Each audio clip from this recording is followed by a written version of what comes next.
அம்மா உங்களுடைய உரையை தொடங்கலாம் அம்மா.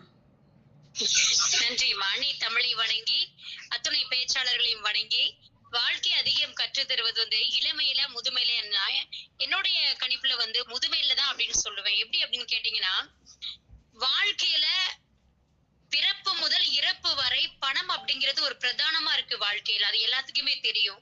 இதனுடைய அருமை எப்ப தெரியும் அப்படின்னா, வாழ்க்கையை அனுபவித்து வரவு செலவு கணக்குகளை பார்த்த பொழுது, அது மட்டுமல்லாமல் தன்னுடைய குழந்தைகளுக்கு கல்வி கட்டணம் செலுத்துவது, அத்தியாவசிய தேவைகளை நிறைவு செய்யும் பொழுதுதான் இந்த பணத்தினுடைய அருமை தெரியும். அந்த சின்ன வயதுல தெரியாது. அதுபடி ஒரு முதுமையில தான் இந்த பணத்தினுடைய அருமையே தெரியும். அது மட்டுமல்லாமல் ஒரு மருத்துவம், ஒரு வீடு அப்படி இருக்குன்னா, ஒரு பொறுப்பு, ஒரு குழந்தைங்களுக்கு உடல்நிலை சரியில்லைன்னா கூட ஒரு மருத்துவர்கிட்ட போகாம இல்லங்களிலே நம்மளே ஒரு மருத்துவரா மாறுறோம். ஏன்னா அத முதுமை கற்றுக் கொடுத்த நம்ம அனுபவ பாடம் அப்படிங்கிறது 10 நூல்களை ஒன்று திரட்டியதுக்கு சமமாக தான் நான் பார்க்கிறேன். ஏனென்றால் புத்தகங்களை புரட்டி பார்ப்பதை விட நம்முடைய வாழ்க்கையின் அனுபவ பாடம் என்பது மிக மிக முக்கியத்துவம் வாய்ந்ததாக இருக்கிறது. ஒரு சின்ன சின்ன விஷயத்தை கூட இன்னைக்கு பள்ளிக்கூடம் பக்கத்துக்கு போகாதவங்க கூட எவ்வளவு அழகா நமக்கு புத்திமதி சொல்றாங்க.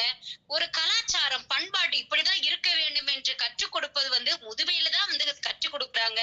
அதே மாதிரி அறிவுரை பாத்தீங்களா, இலவசமான ஒரு சேவை செய்யற மாதிரி ஒரு அறிவுரை ஒவ்வொரு நிமிடமும் சலிக்காம வாழ்க்கையில என்னைக்குமே இந்த முதியவர்கள் அத தன்னுடைய பாடங்களை மற்றவர்களும் தீங்கு வரக்கூடாது என்பதற்காக ஒவ்வொரு நொடியும் அவர்கள் அந்த அறிவுரையை கூறிக்கொண்டே இருப்பார்கள். இன்னும் சொல்ல போனால் மரணம் வரை நம்மை சார்ந்து இருக்கக்கூடிய அத்துணை உறவுகளும் மகிழ்வோடு வாழ்வதற்கு தன்னுடைய அனுபவத்தை பிறருக்கு சொல்லிக்கொண்டே இருப்பவர்கள் இந்த முதியோர்கள் தான்.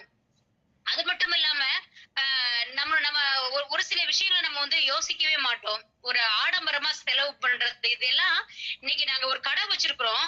சின்ன பசங்க எல்லாம் பொருள் வாங்குறப்ப பணத்தை அப்படி ரொம்ப விரைவா எடுத்து கொடுத்துட்டு போயிருவாங்க. ஆனா முதியவங்க பாத்தீங்கன்னா அதை எடுத்து அதுல எவ்வளவு பணம் சேர்ந்து இருக்குதா சேரலையான்னு பார்த்து அதை பக்குவமா கொடுக்கறதுலயே நம்ம தெரிஞ்சுக்கிருவோம். ஓ, எந்த அளவுக்கு அவங்க இருக்கிறாங்க அப்படின்னு. வாழ்க்கையில எல்லா விஷயத்தையும் பார்ப்போம் அப்படின்னா மிகப்பெரிய பாடம் அப்படிங்கிறது இந்த முதியவர்கள் தான் நமக்கு வாழ்க்கை பாடத்துல மிக முக்கியமானவங்களா இருக்காங்க.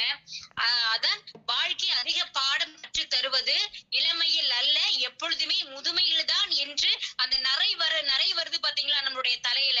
அந்த நரை வந்துருச்சு அப்படின்னாலே நம்ம ஒரு பக்குவசாலியா மாறிடுறோம் அப்படின்னு சொல்லலாம். எனவே நடுவர் அவர்களே, வாழ்க்கை அதிகம் கற்றுத் தருவது முதுமையில் தான் என்று என்னுடைய வாதத்தை நிறைவு செய்து இடம் சாருகிறேன். நன்றி.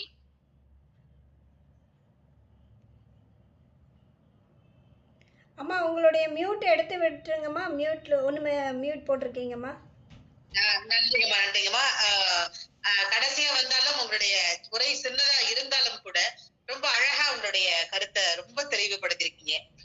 அறிவுரை தருவது முதுமை அப்படின்னு சொல்றீங்க. அவங்களோட அனுபவ பாடங்கள் அத்தனையும் கொண்டு கொட்டி சேர்க்கிறாங்க. முதுமை மட்டும்தான் நிறைய பாடங்களை சொல்லிக் கொடுக்குறது. நிறை வந்தாலும் முதுமைதான் சிறந்தது. நிறை பக்குவத்தை சொல்லிக் கொடுக்குது. நிறை வந்துட்டாலே பக்குவம் தான் அப்படின்னு சொல்லிருக்கீங்க. ரொம்ப அழகான முதுமை பாடத்தை சிறப்பா உங்களுடைய புரிதல்ல சொல்லிக் கொடுத்து இந்த பகுதியை நிறைவு செஞ்சிருக்கீங்க. ரொம்ப சிறப்பான உரையம்மா.